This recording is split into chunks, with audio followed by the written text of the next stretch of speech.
And welcome into the MLB Hot Stove Daily here at the Upside Sports Network. My name is Michael. Appreciate you guys joining us late on a Monday evening. Get into a lot of exciting headlines, but man, I'm excited for the 2025 opening day. I'm so excited to see baseball be back and just get out of this whole, off-season storyline malaise, just waiting for guys to finally sign. Baseball is almost finally here. We can stop talking about who ultimately is getting an oblique strain in spring training and instead actually talk about the games and how these teams are going to get better or how they're ultimately going to sell at the deadline or all kinds of other exciting things that come along with opening day. So fasten your seatbelts and let's get into some of the biggest stories. We'll start with Garrett Cole officially going down with Tommy John surgery. He'll have that surgery tomorrow. He announced that on Instagram, basically saying, Yankee fans, sorry that I'm going through this, but again, it's health. Got to do what I got to do, and hopefully I'll be back stronger and better than ever.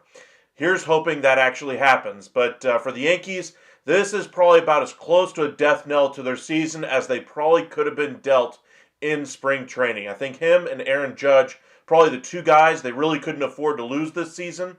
And ultimately, one of those guys goes down, and they, I think, fall out of World Series contention, at least for me. But appreciate you guys joining us. Welcome in Mark, Holly, Rafe. Thank you guys for joining us. Really do appreciate you guys. Thoughts on Vladdy wanting 15 years at nearly $600 million? Honestly, not a huge surprise. As far as the number there, we knew he was looking for north of $400 million. I think it's still way too rich for a first base only type of a player. But when you look at the money Juan Soto got, that really changed the market here. And first basemen really haven't been paid well for a while now. They're due for a positional raise. And, I think he's going to reset the market there for first baseman. I think that's an understatement to say the least. But he should do very, very well. Now, does he get all the way to $600 million? He might get close. That 15-year number really allows that number to get as high as they really need it to go. He's mid 20s ish, we'll call it, 26, 27, 28 range. And so 15 years takes him to around his age 40 season. And I still think he's going to have that bat be able to play up just like his dad's bat played up throughout his entire career, all the way to the very end. Even when he was holding on with the Texas Rangers, propelling them to some great postseason runs. And then his final season with the Baltimore Orioles, I think we could expect very similar things out of Vladdy Jr. Clay Holmes rubbing salt in Yankees' wounds right now. I'll put it this way. Yankees are certainly going through it. We'll go through the Yankees specifically and what we could possibly see as far as some moves to solve the teams or solve these holes on rosters. But just kind of some ground rules for what we're going to be doing tonight. We're going to be putting the GM hat on for each one of these teams and solving each team's holes as they head into the 2025 season. Some teams, you'll notice, their hole is selling off some of their assets, that they're trying to add some additional value to their future competitive teams. For instance, a team like the Marlins is looking to compete not this year, not next year, not the year after that, not the year after that. They're looking 2030 as far as their next contention window. And well, they're going to try to get a lot of young, and I mean young, talent in their farm system. Meanwhile, some other teams will be looking to add some certain assets. For instance, the Yankees just had Garrett Cole go down. Sure, there's some guys in the free agent market that might be able to be a short-term option, but what are some long-term fixes? Something that could keep them at least in the conversation for teams that might be able to make a run come October. But without further ado, let's get into it. All right, we're going to start very simply here, just kind of go right down the way. Here with the Oakland or Sacramento A's, if you will. For me, this is a team that's trying to at least stay in contention for 25, 26, 27 as far as being a respectable team. But they got their biggest pieces locked up here in Butler and Rooker. The one thing that they really needed to do outside of that was get above their salary. Well, we'll call it a quote-unquote salary floor so that they didn't have a complaint be filed against them by the MLBPA to where they might have had their revenue sharing taken away. They wanted to still be able to utilize that money, and so good on them for being able to invest this offseason and adding some certain payroll here. But this is not a team that's looking to necessarily compete for a wild card this year. They just want to be respectable enough to where the league doesn't slap them on the wrist while they try to move to Las Vegas. So what could they really do? Well, the pieces that they really have to sell are some of their older veterans. We're talking Gio Urshela, Seth Brown. That doesn't really move the needle. Some players that I'm kind of keeping an eye on for right now, we're talking J.J. Bleday. We're talking Shea Langeliers. Soderstrom's a young player for them. They haven't locked him up yet. I would imagine they're going to try. Gelof's been a nice piece for them. But he's still only got a year of experience at the big league level. Wilson could be a surprise player for them. But now that they've locked up Rooker and Butler, I could see them making a move with Langeliers, who was thought to be the next great Oakland A's catcher when they made the trade for Sean Murphy. And ultimately, he hasn't really lived up to that expectation. Could he get there? Absolutely. But I will say that this is a team that if they're looking to make the most of their situation, the one exciting piece that everybody wants to talk about is Mason Miller. And that would be the one where I want to go ahead and kind of look at here. So what do the A's really have to deal with? What is his value? Miller's value is all the way up there with that of an ace-level starting pitcher like Pablo Lopez. He's going to command a massive return. So if you're going to go after a Mason Miller, you got to make sure you're in contention for a World Series. So the market for him, I think, is going to be a little bit slim here. So looking at these teams, Angels, no. Astros, they have Hader, but maybe. Blue Jays, no. Braves, they have Raisel Iglesias. They could afford him salary-wise, but do they have the pieces? Possibly. Would they do the deal? Probably not. Brewers, they're not going to make this move. Cardinals, no. Cubs, they brought in Presley. They're not going to do this move either. Diamondbacks, they could be a team here. So we'll start with the Diamondbacks. What pieces could the Diamondbacks include here that would at least make it interesting and give them a proven high-end leverage pitcher back there? Well, of course, they could go some of these position players. But remember, they also have some starting pitchers. They have a lot of depth in that starting rotation right now. They could trade from that depth there. Maybe they trade a Brennan Pfaadt. Maybe they trade some of their other younger starting pitchers as well. Maybe they include a Jordan Lawler. But I think if they're going to make this move, they would probably have to include one of their younger position players like McCarthy or Perdomo. I don't think they would like to do that. I think their best solution, they'd probably have to include Puck as far as value. I don't think they'd do that though. So let's just kind of build this trade here. A's, let's see, let's go a couple of young prospects here, get another one, and say the centerpiece of this deal is Lawler going back. That gets you to 63. That's a little bit higher than Miller's value.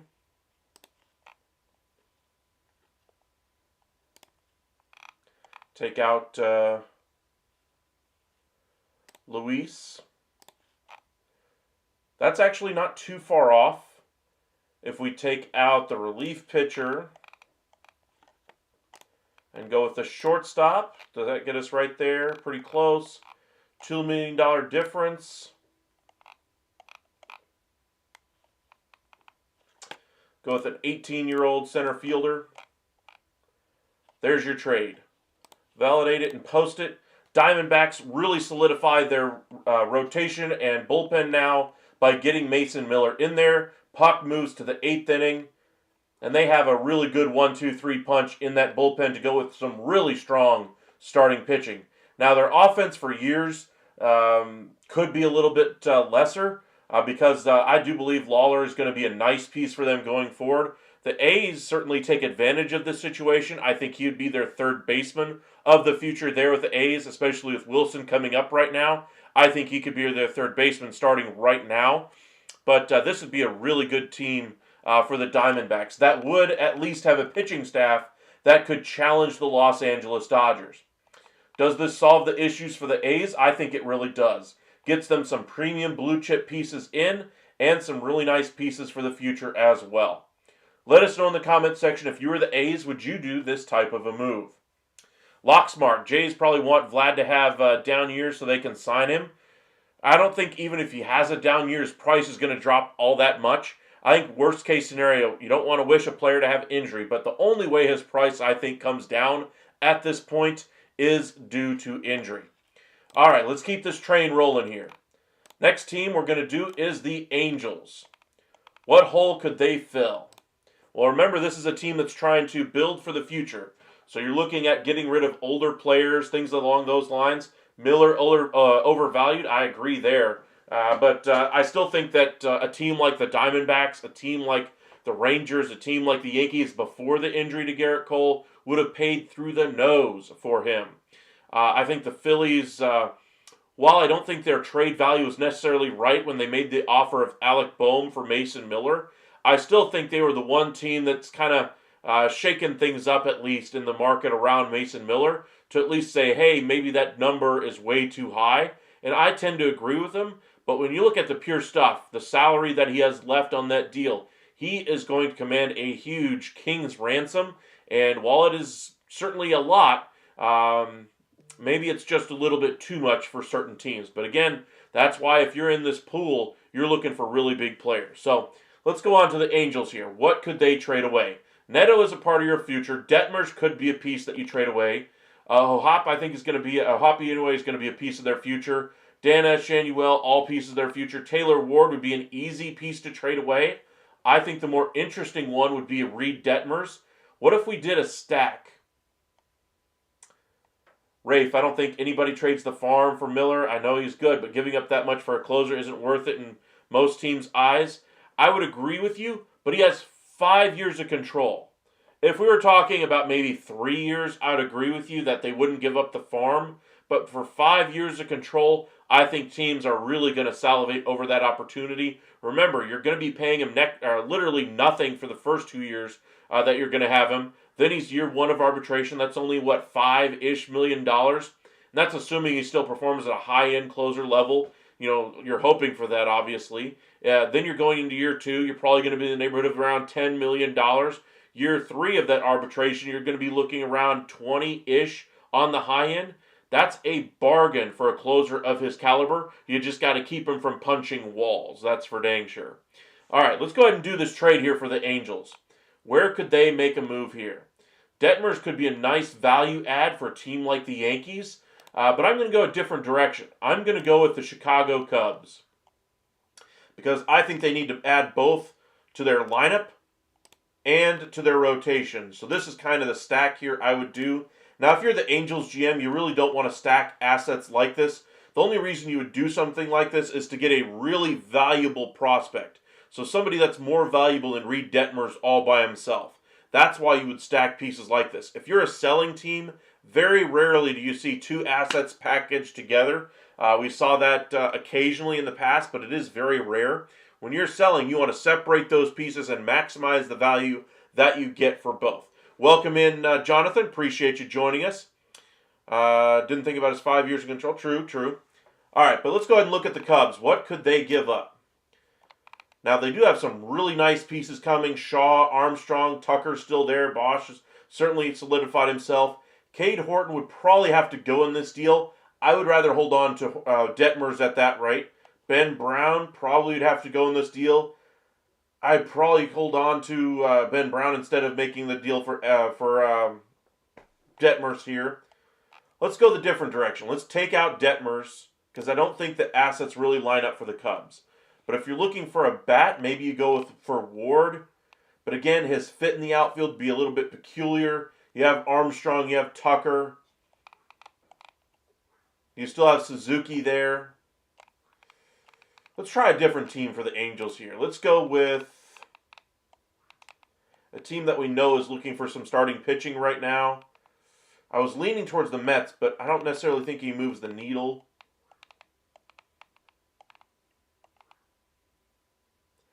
Tigers have a lot of interesting options. We did the one with the Yankees the other day. Blue Jays are still looking for some rotation help and for lineup help as well. So let's say they do this trade with Detmers and company. That way at least they'd have some solutions, long-term stability answers at least for Vladdy to kind of look to. Not saying that they're necessarily going to move the needle, but they at least give you an idea of what the team could look like around you. Now, what kind of assets could you look to bring in? You're not trading Francis. Kirk would be the one I would be looking to offload here because I don't think he has much of a future left. You would probably have to include both Damala and Martinez in this deal.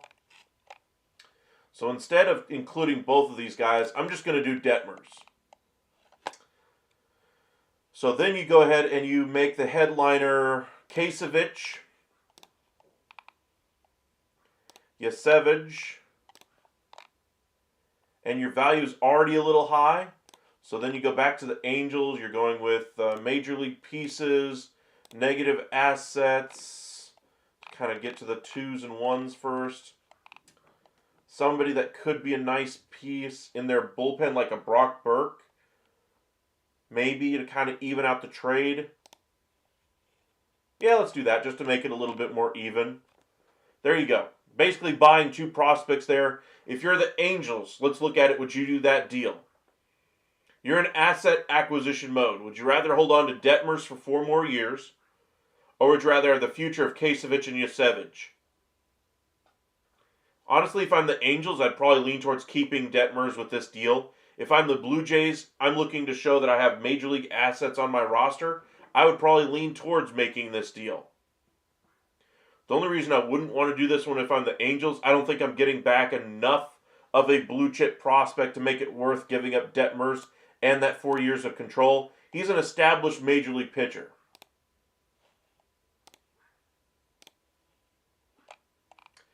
Let's go back over to the Blue Jays and just see if we can do...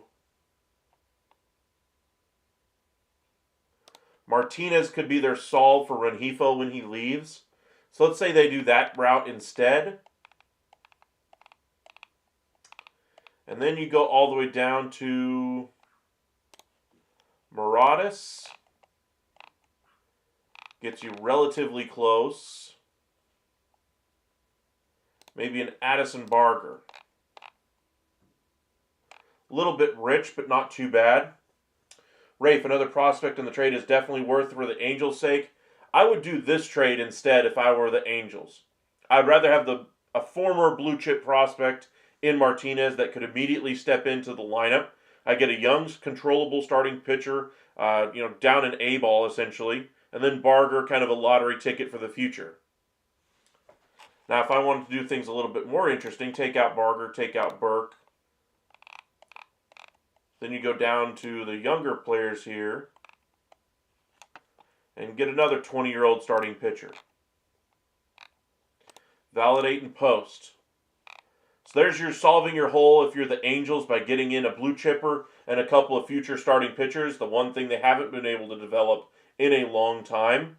The Blue Jays, meanwhile, get a starting pitcher that they're looking for with some term left on his deal. That way they can at least turn it around to Vladdy and say, hey, I know we got you Max Scherzer last year. We're going to be able to spend money, but now at least we can give you an option that's going to be in your starting rotation for the future while you're with us. All right, let's go ahead and do the next one. Remember, we're trying to put on our hat as if we were the GM of that team. We already did the A's, we did the Angels. Go ahead and do another playoff-bound team, in my opinion, the Houston Astros. Now, to me, one, they're not going to try to acquire salary, so remember that when we're making this trade. And two, I still think they need to add some more bat to that outfield there. Now, Altuve going back out there is going to be a nice get for them, or at least a nice improvement offensively for that outfield. Question marks, of course, all over the place as far as the defensive alignment. But he's been bad at second base anyway, so what's the harm? So, if you're looking for an outfield bat, where could you go get one? Well, remember the guy we just talked about, Taylor Ward from the Angels? Let's go ahead and look and see what he would cost to be able to bring in. $19 million as far as salaries. That means he's probably making in the neighborhood of 8 or 9 this year. That's a lot of money. Remember, the Astros would have to send out some money or at least get the Angels to pay that down. I think the Angels would be willing to pay some of that salary down. So say they pay down $8 million. That'd make it worth it to the Astros. But now that really elevates his value to 25.9. So the Astros are going to have to cough up a pretty penny to get this deal done. So you're looking probably Melton or Matthews as the headliner. I think I would prefer Matthews. I think the Astros would prefer to keep both of those guys. So maybe DeZenzo, Janik,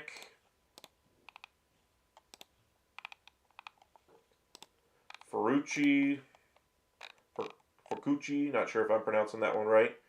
That gets you 3 pieces there. Maybe you change the money a little bit. Honestly, I still wouldn't do this if I was the Astros, just because the money and the player just doesn't seem right for the value I'm giving up. Let's go ahead and take the Angels out. Where would we go to find another outfield option? Where could we go?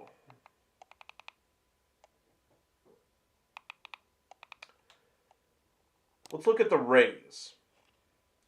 Rays are always looking to take advantage of a good trade. What could they do?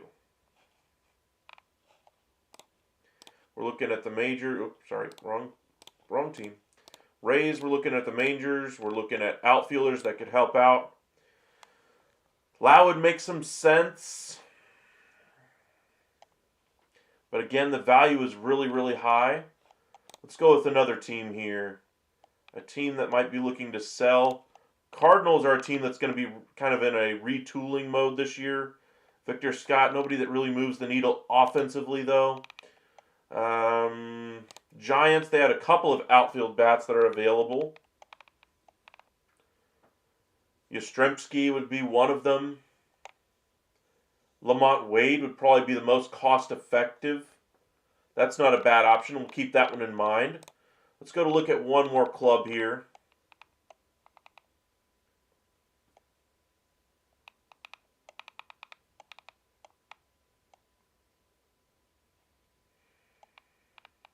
Teams that could be selling some pieces. Let's look at the Twins. They're a team that's looking to part ways with a little bit of salary. But again, the Astros aren't looking to take on much salary. So if they did a Buxton, for instance, too much injury risk and salary I think would be a little too high. Wallner looks like a future of this team right now, along with some of their other young talent, Walker Jenkins. You're looking for an impact player right now to at least help out. Maybe Larnach could be one. cost of a 19 mil is a little bit high.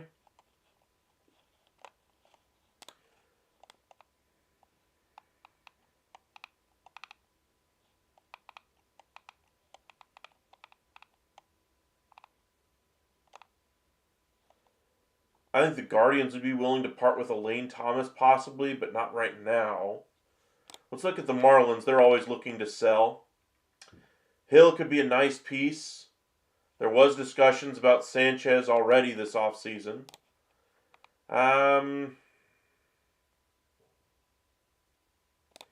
This is not going to be an exciting trade. But the one that's coming to mind right now for me is Seth Brown. Gives them a short-term option over there at first base with Christian Walker's injury. And Seth Brown immediately flexes to the outfield. Doesn't really give you the athleticism you're looking for. Maybe J.J. Bleday, if you're getting him to come in, would be a nice option for you. That'd be one way to solve your offensive issues out there. I'm just not sold on any of these teams really being the right fit. I think we'll go back to the Giants here with Lamont Wade. I think that one makes the most sense that I've seen so far. And at 8 mil, say you include $3 million going the other way if you're the Giants, just to kind of increase your return. So now he gets you up to 11. What would the Astros have to part with to get to an 11? Well, you're probably going to be looking, Janik would be a nice piece for them. Buster Posey, I'm sure, is going to like his catcher mix. And then again, the younger starting pitcher. And your value is already a little high, honestly. You could go even a little less. So you take out the catcher.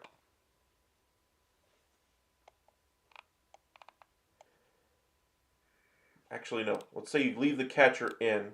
You take out the starting pitcher and go with Luis Baez.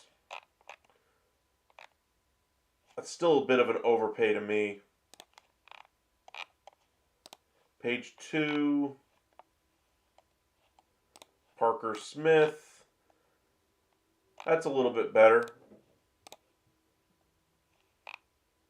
And there's your fill in the for your outfield mix anyway if you're the Astros. Nothing too exciting, but at least gives you somebody to kind of add to that mix and increase your competition out there. Again, just solving holes here if you're the Astros. Would this really be a better player than, say, a McCormick or somebody along those lines? Honestly, I think it'd be 50-50. I think whoever ends up having a better start to the season gets the most playing time out there.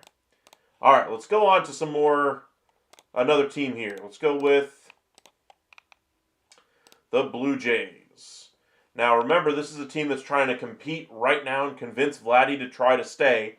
So if we're trying to make a trade to fill a hole at the start of the season, they're still looking for some starting pitching. Reed Detmer's the deal we made. I think would be the one we would go with. I think that's the one I would do. So that's your trade if you're a Blue Jays fan. If you want to do a different one real quick, if we want a different direction for some starting pitching, say you go with the Diamondbacks. Diamondbacks end up giving you a guy like Jordan Montgomery to help out, eat some innings, etc. You get $15 million from them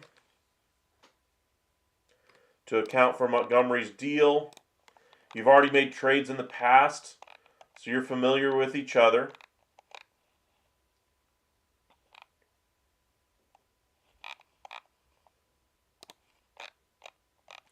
Now your value gets up to about 4 and change.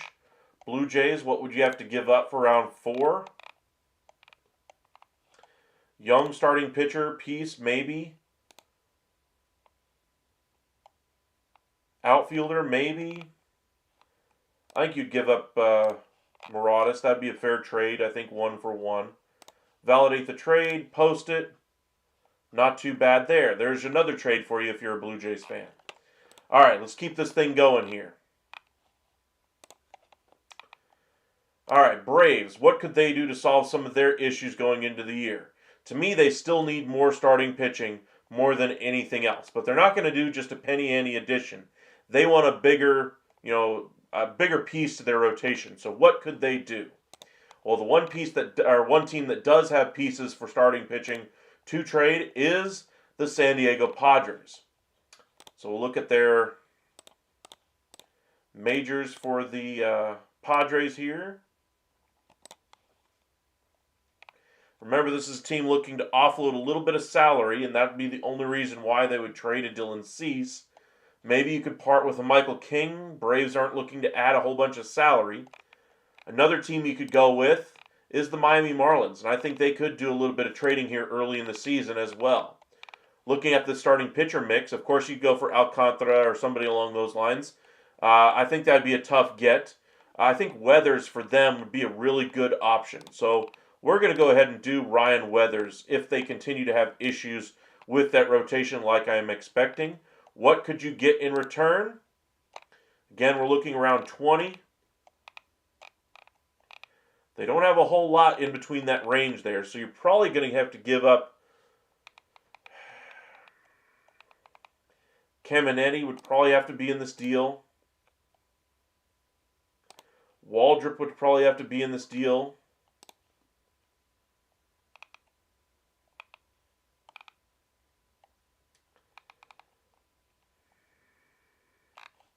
How close are we? About 4.5 away. And again, you're looking for 20-something players, or under 20-something players if you're the Marlins. Take out Waldrop. Caminetti, yes. Torrens, yes.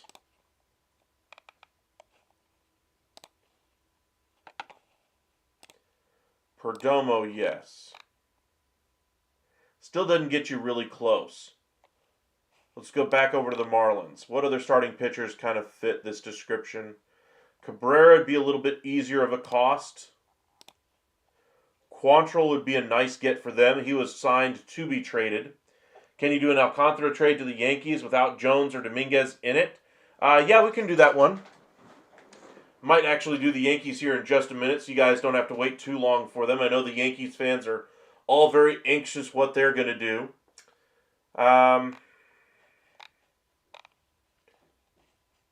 Let's do a different team here with the Braves, though, to get them a starting pitcher.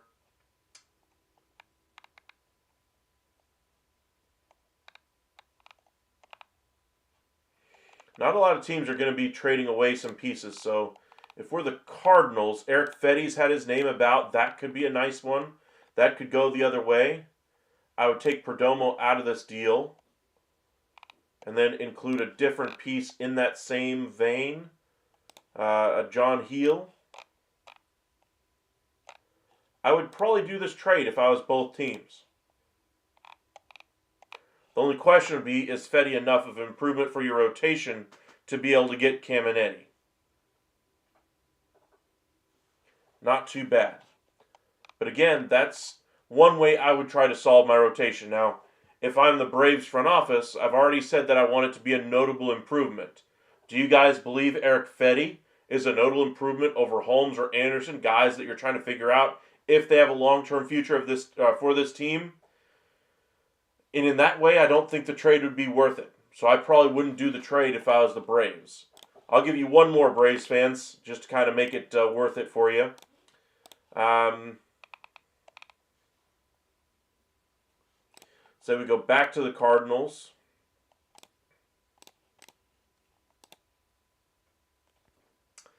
Let's see, lock smart Yanks need to be smart, but at the same time, got to go for it with Judge not getting any younger. Absolutely true.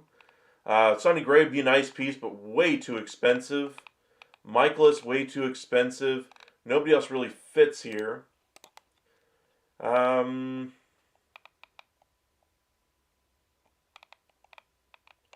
know where we could find some starting pitching.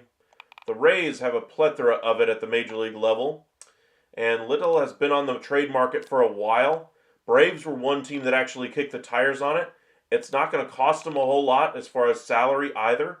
And I think they could afford this deal without making any additions here. So we're looking for a piece around 7. If they want a major league piece back, probably Waldrop. Make it a 1-for-1. I think they'd want to go a little younger here, though. So say they decide to go with Torrens as the prospect. You're going to need 2 left. I think they would want a major league piece back. It's just at least to kind of keep things afloat. Kellenic. You're not giving any of those pieces really. Dylan Lee. None of those pieces really fit. Let's go back to the all. Again, we're looking for round 2 or 3. So maybe Heal again. Burkhalter. Bauman. Let's say they do Bauman. There you go. There's another trade for you, Braves fans. Did you see Rangers had second best World Series odds? I did not. Who had those? That trade does not exist. Well, let's go ahead and do it for you guys. I told you guys we'd go ahead and skip ahead a little bit and and go ahead and do the Yankees. Let's go ahead and do it, just to see what it would cost. Now remember, that trade is going to have to be 20 and under prospects, and they're looking for position player pieces. So we'll start there. What is the cost here from the Marlins? You're looking $52 million value. And again, we're looking for young position players going back the other way. So we're not going to start the trade with anybody unless it's 20 or under. So Lombard would be your first piece. Include him. I'm just going to go straight down the list. Arias, 19, add him. Lelane, add him. Perez, add him. That's already, what, 4 pieces? And we're still 20 mil as far as how far away we are. Now, Luis Gil, you're saying give him another starting pitcher? 27 years old? No way the Marlins say yes to that. They've already made it very clear. They want the guys they get back in a trade to be very, very young. They want them 20 years old and under. That's it. And they want position players. That's what they're looking for. And it's just to kind of show you how hard of a trade it would be to make. I would say it's darn near impossible without including another team that could at least give them the pieces that they're looking for. And one team that absolutely has the pieces that they're looking for is the Los Angeles Dodgers. And they're not exactly going to help you be able to bring in Sandy Alcantara when they can just bring him in themselves with the pieces they have on their own system. Not the most reliable odds makers, but Bakota. Okay. Aiden, Dylan Cease a better fit. We actually discussed that one last night. We've discussed it the last couple of nights, actually. Let's go ahead and do that one. Padres.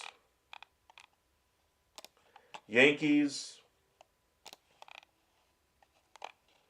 Now the Padres, of course, they said they're looking for at least a major leaguer back in return. And of course, they're looking to maximize value. Remember, they're sky-high valuation on him. So they're not going to settle for pennies on the dollar. You're going to have to pay a premium. You're not going to include Dominguez or Volpe. Schmidt, probably not either. Heel, no. Lombard is the first movable piece. So there you go. We'll enter him in there. We'll try to leave out Jones for now. You include Arias. That's your next most valuable movable asset. How close do we get with 2? We're about 9 away. So this trade is reasonable. Let's see what we can do here. Flores could be a piece. I think Lelane would be the easier one. And then as far as a major leaguer, say you throw in Ben Rice. So there you go. Padres get a solution over there at first base, or for whatever they decide to do with Luis Arias there. And now they can look to move off of his money as well. But again, this would probably require ownership approval taking on the money of Dylan Cease. How did DeGrom look?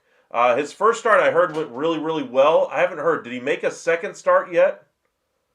We can look that one up shortly anyway. But I know start 1 was absolutely dominant. Let's validate this trade. Fair trade. Post it.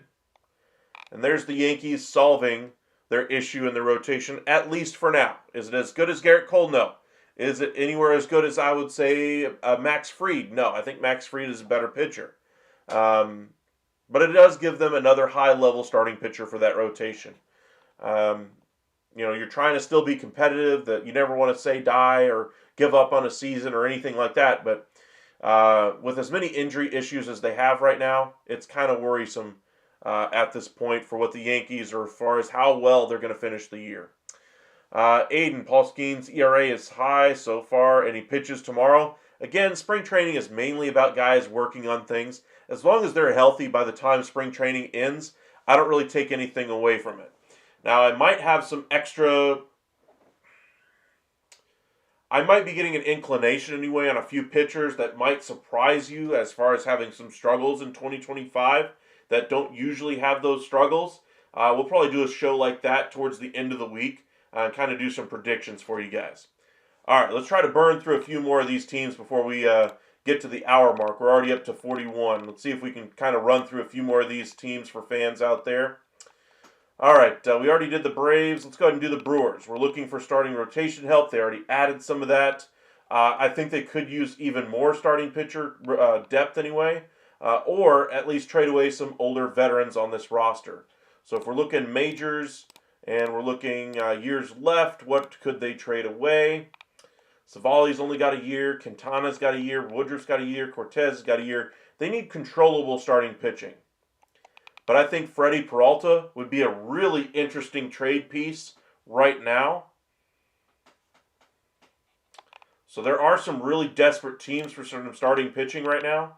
And I think a team like the Mets would really go after a piece like Freddie Peralta. So say you include him in this deal. Mets get a player towards a top end of a rotation piece. I wouldn't say a true number one, but I would say a really good number two. What would the Mets have to give up to bring him in? You're probably going to have to include one of these two top prospects, Baez or Williams. You're definitely going to have to include Ramirez. I think Buto probably would have to go in this deal, but we'll see. Let's go ahead and throw in, let's say they go Baez because he's younger. You're at 29, you need another 15 mil as far as value. So you go Christian Scott and a Boston Barrow. How close do we get? I think we're a little over. Let's take out Scott and go a little younger, or at least a little bit less value. Marabito. So the Brewers get a grab bag full of prospects, all very young, all on the position player side. I still would prefer a pitcher back instead for Freddie Peralta, but that would be a trade that would work. If you're looking to sell here early, as far as the high point of his value right now. I think this would be a really good trade for them for the future. The Brewers are trying to compete right now. I'm going to go ahead and validate it and post it anyway, but I want to do one more trade that acquires them a starting pitcher.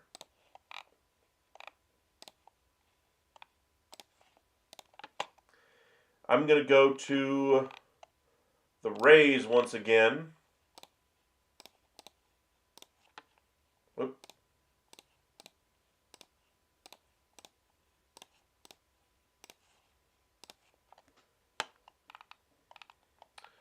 Boyd would have some control. Shane Baz would have some control. Pipio. Let's look at the Angels. Maybe Detmers would make some sense as far as a pitcher with some control.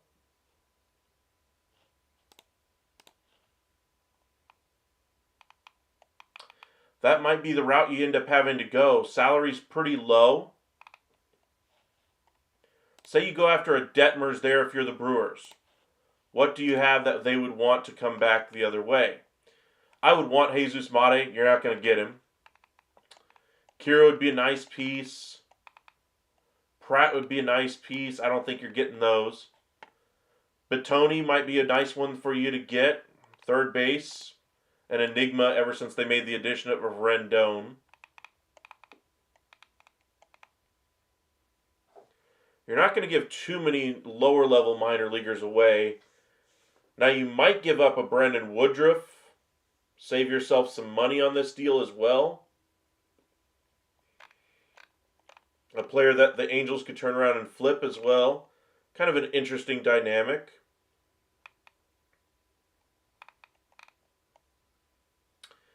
Black, as far as a second baseman, maybe you give him off of your major league roster. That would get you close.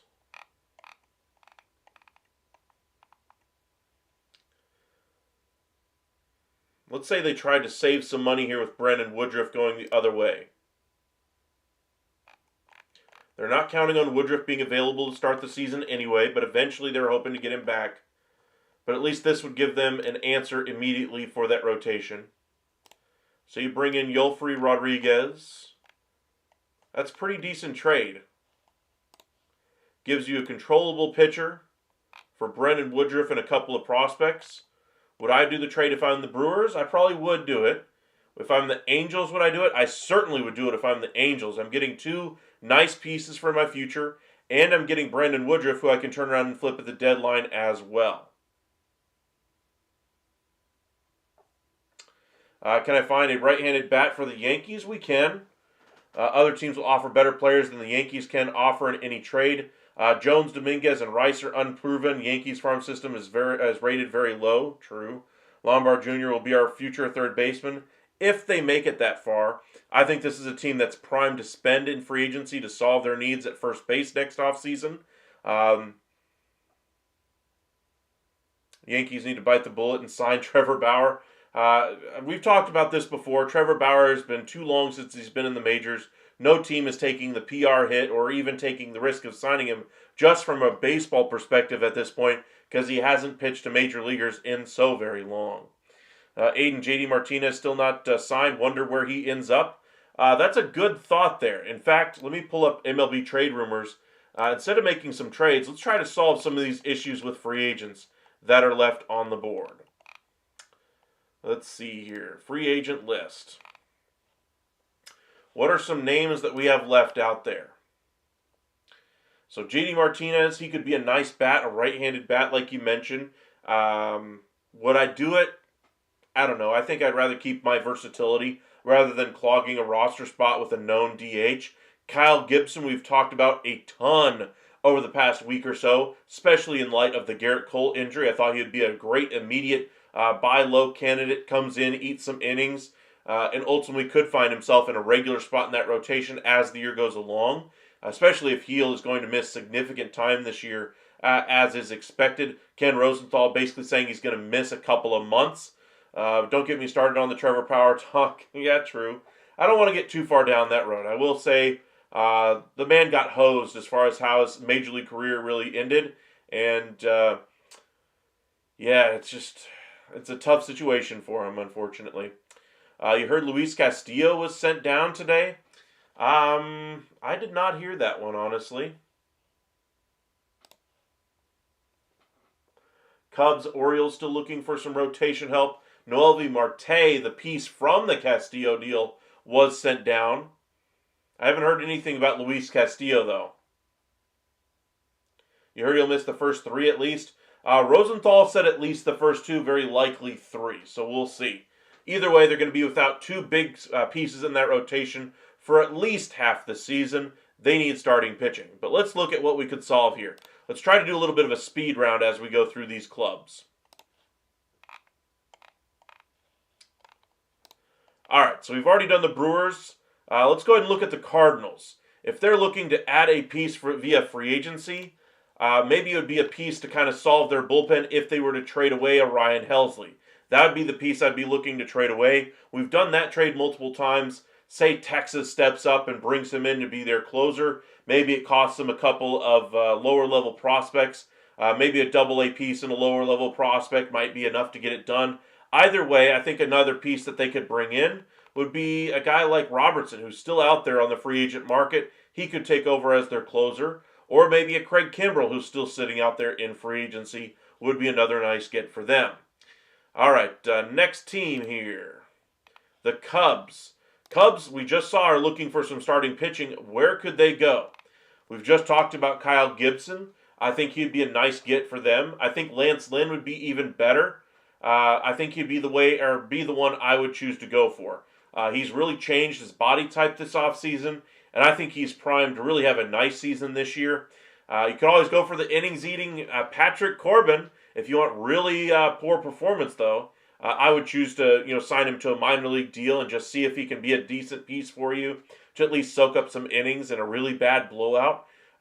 If you're looking for innings more than anything else, if you're looking for anything beyond that, I think I'd go with any other option. But Lance Lynn would be the option for me for the Chicago Cubs. All right, let's see here. Diamondbacks, where could they go in free agency? Again, they're probably looking for back-end relievers more than anything else. Dylan Tate just came off the board. Let's send them Kenyon Militant. I think he'd be a great fit there as far as a middle relief option for the Diamondbacks. They have a couple of guys that are already in competition for the closer spot. I think Middleton would be a great 7th, 6th inning guy for them if he can pitch well. That is the bigger question. And if he doesn't become a locker room cancer like he's been in the past as well. Next club here we've done is the Dodgers. What could they do to really solve any holes if they have any? They don't really have any real holes on this team. Bullpen's elite, lineup's elite, rotation's elite.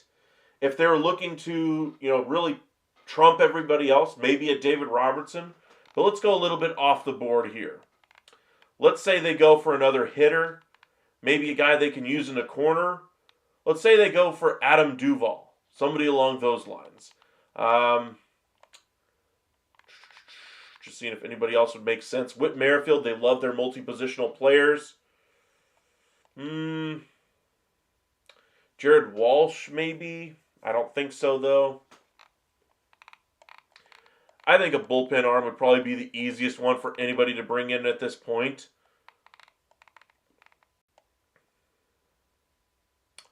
Will Smith. Maybe they go to have the, 2 Will Smiths on a team. There you go. We'll say they get Will Smith. Again, they don't really have any holes. For the Giants, they've turned their offseason around. They've kind of got respectability. A Robertson would be a great piece for them. I think Kimbrel would be a nice piece. Kelly would be a nice piece.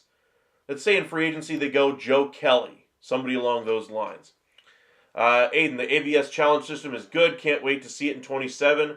Honestly, I'm hoping we see it sooner. I'm hoping they don't even have the challenge system and just go straight automated balls and strikes. I've made this case multiple times, but essentially I would rather have the umpires focusing on the game in front of them. I'm sick and tired of hearing about arguments between balls and strikes over in the game anyway. There's no reason Bryce Harper should be arguing balls and strikes at this day and age. We have the technology. Let's use it.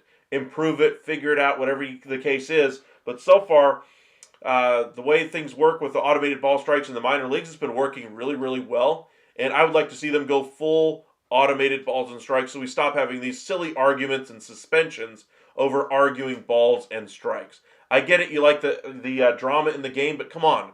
I want to see the drama on the field, not whether or not a little piece on the corner ultimately caught the plate or not, or whether or not the umpire was paying attention or wore his glasses that day. I don't want to see that. I'd rather see the game played the way it should be played. The way that, if it's over the plate, it's a strike. If it's between the knees and the letters, they've kind of adjusted that to percentages based off of height for the ABS system. Whatever the new system is that you agree is the strike zone, I would just rather strikes be strikes and balls be balls and everything else that goes along with it be damned. I would just rather have accuracy more than anything else. Let's see here. Yanks have Stroman. They set for his first 15 starts, maybe. Do like NBA and get 2 or 3 challenges a game. I don't want to see challenges. I just want to see accuracy. Wish Stroman got traded just for more salt in Yankees' wounds. They still may trade him to at least give themselves some salary options. You think teams will wait until the deadline to upgrade? As far as big trades, I would agree. That's kind of why I wanted to switch over here to free agency instead. All right, so we've done the Giants. Let's go ahead and do the Guardians. They're looking for offense to me, and I think they could be one team that could utilize a piece like a J.D. Martinez, like a Matt Carpenter. I'm going to go ahead and say J.D. Martinez to the Guardians. The other piece I was thinking is David Peralta. I'm going to give him David Peralta instead. Give him another bat for that outfield mix. Mariners, they're still looking offense. pretty much anybody would be the way I would choose to go if I'm the Mariners. JD Martinez, pretty much anybody that's a big bat. Alex Verdugo qualifies as a big bat at this point. Miguel Sano has at least some power. Anthony Rizzo to help him out at first base. Any one of those options I'd like for them. So let's go ahead and say they were in there for Justin Turner. Let's say they bring in JD Martinez. There's their bat addition to help solve their team. All right, Marlins. What could we do if we're the Marlins? I think they're looking for a little bit of offense, somebody that they could trade at the deadline, somebody who might have some value. Robbie Grossman's been traded a couple of different times. He could be a useful player, somebody that might move the needle a little bit. Alex Verdugo comes to mind here. Somebody that they can trade at the deadline. Anthony Rizzo as a first baseman, he wants to be in a competitive situation. Marlins are not.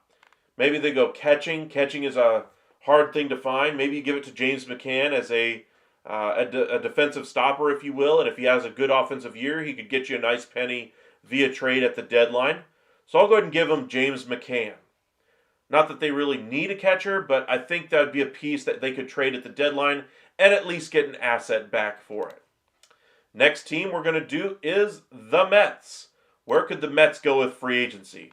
Starting pitching to me, starting pitching.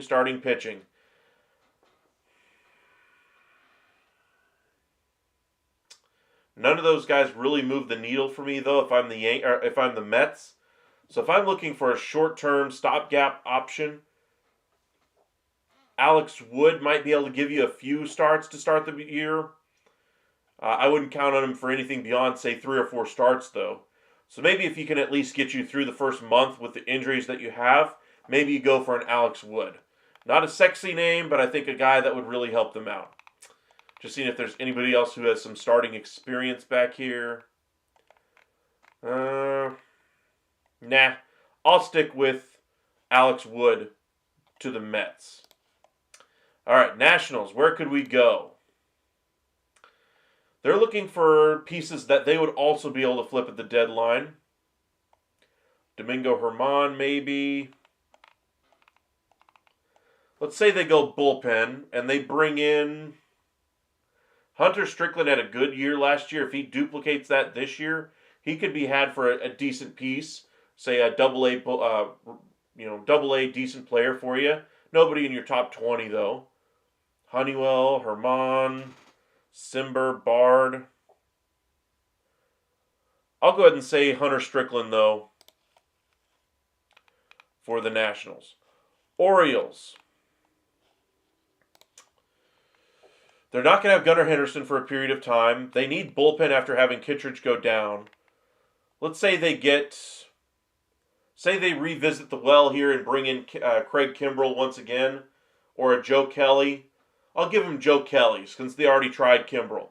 Just somebody to at least help them out until they get some more reinforcements off the IL in that bullpen there and take some of the stress innings off of Bautista early in the year.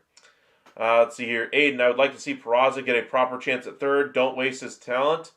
That's a worry there, though. I mean, I would prefer a more proven option there if I'm the Yankees, and so he might ultimately be wasted there. You don't want to see Peraza on the chopping block. He might be a piece that has to be moved off of the active roster in order for a team to make a trade with them to make an addition at that position, which is still something they're looking to do. All right, so we did the Orioles. Padres. I do believe they're going to trade away some of their starting pitching. Let's say they go... Ty Block comes to mind. They could use an outfielder.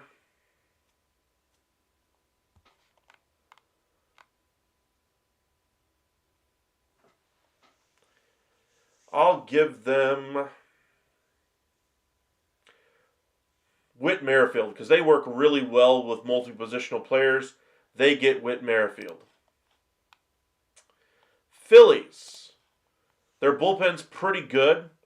Lineup's solid. They have no money to spend. Rotation could use some depth at the back end. Nobody that they're really going to utilize much.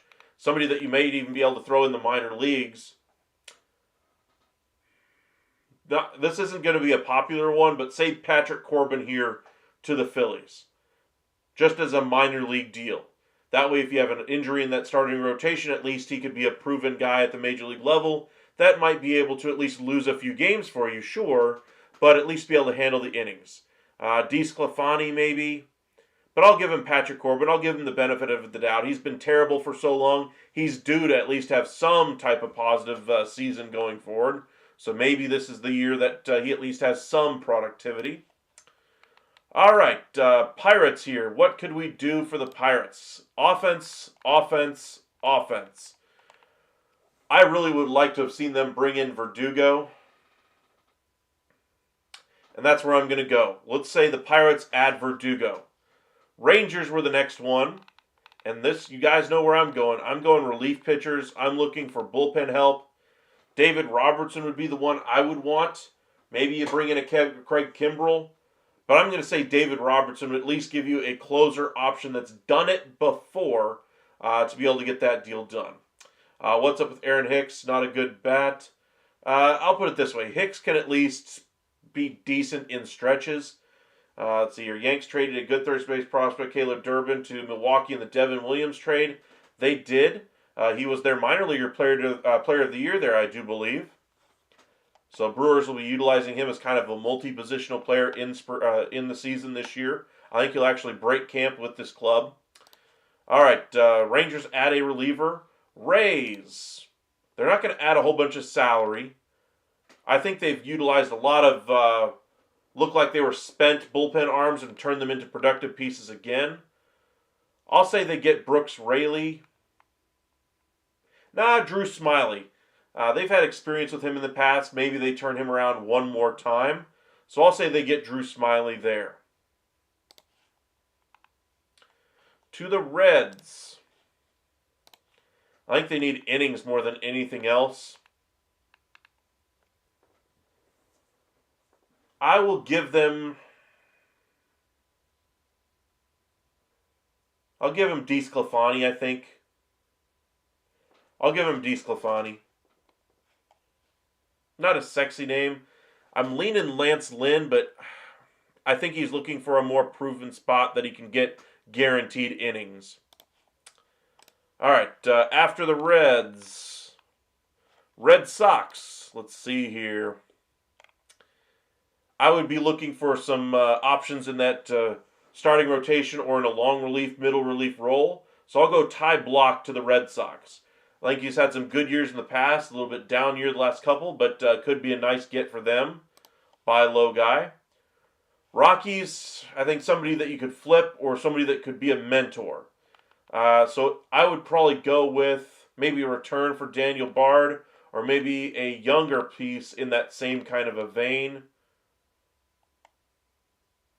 Brooks Raley, Craig Kimbrell. Let's say Kimbrell goes here and at least solves a little bit of the bullpen issue there. All right. Yankees are fine. No need to go over the luxury tax. They're fine right now for me to make the wild card. I no longer believe they are the favorite to win that division, even though I thought it was very tight even then. Now you're telling me the Yankees are going to be without two of their best pitchers for 3 months and Garrett Cole for the entire season. Not looking good. Stroman has a spot now since Cole and Heel are out, true, but you still have another hole in that rotation as well that needs to be fulfilled. All right, Royals, where could we go in free agency? I would like to see them add offense. Willie Calhoun is a bat-first player. Avisail Garcia, slow player, really doesn't help their speed efficiency. Senzel might be the piece here. Jared Walsh, I think, could be. I'll go ahead and say Nick Senzel to help out the Royals. Tigers, I think they need a back-end closer. We already assigned Craig Kimbrell somewhere. Maybe this could be a spot for Bard. I don't think so, though. I don't think there was really a closer left after we get rid of him. So offense then becomes my thought process. I lean outfield here. Aaron Hicks, Garcia, Carpenter.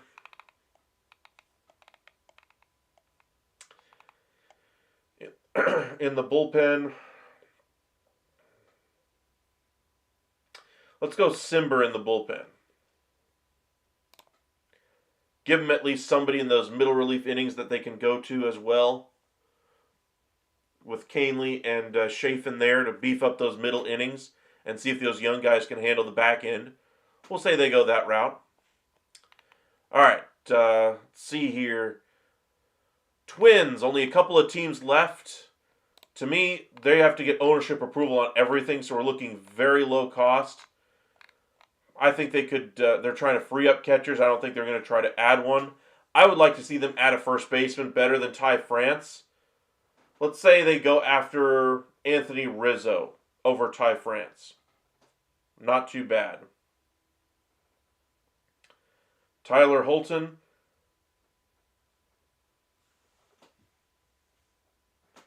Let's see. Yankees will open with Milwaukee on March 27. Well, I'm excited to see how the Yankees ultimately build out their rotation as they go through the year. I'm sure they're not going to sit there on their hands and do nothing. But for the Twins there, I said Anthony Rizzo over there to first base in front of Ty France, who then becomes DFA'd. White Sox, pretty much anybody that they can flip. Mendick could be a player, positional versatility. Bullpen arm.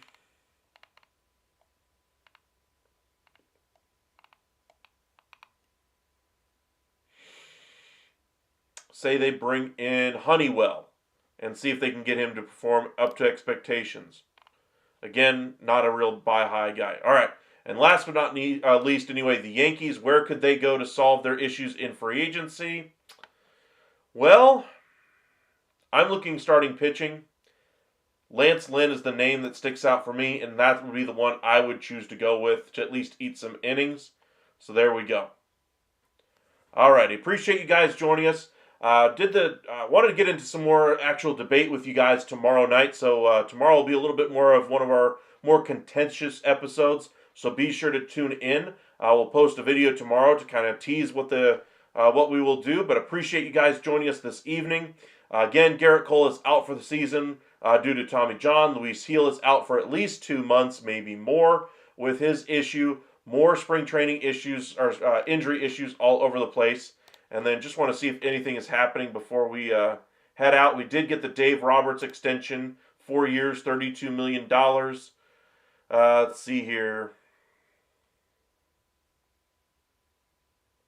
Braves tried for Grandal, and now with Murphy down, that might be interesting.